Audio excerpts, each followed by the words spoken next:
So the majority of life forms exist in which of these spheres or the mantle?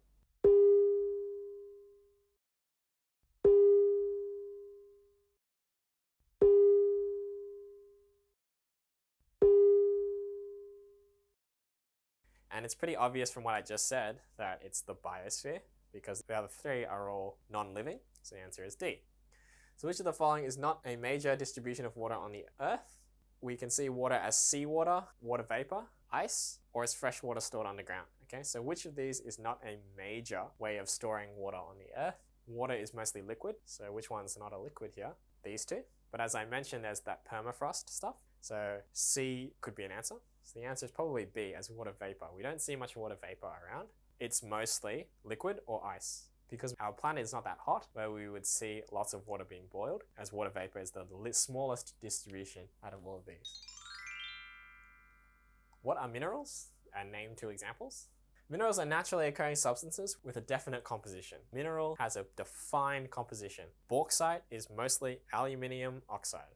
These minerals can be considered compounds because they do not vary in composition. So an example of a mineral would include quartz, which is silicon dioxide, and iron oxide. So these minerals are just compounds that we find in the Earth's crust. For the following naturally occurring mixtures, identify the main element in the mixture. So identify the main element in the mixture we describe as coal. Okay, so what is the main element? It's carbon. So we should know this because we burn carbon to get carbon dioxide, and that's how we get energy. So identify the main compound in the mixture we describe as sand. So sand is a mixture, but it's mostly made of a particular compound, and that compound is silicon dioxide. And the compound so what is the main compound in the solution we describe as tap water? So we have a solution called tap water, but what's the main compound in there? Well, it's water. Sometimes some people call it dihydrogen oxide, but we'll just call it water because that's the main thing that we call it. What is believed to have caused the layered structure of the Earth? The layered nature of the Earth. Why does it happen?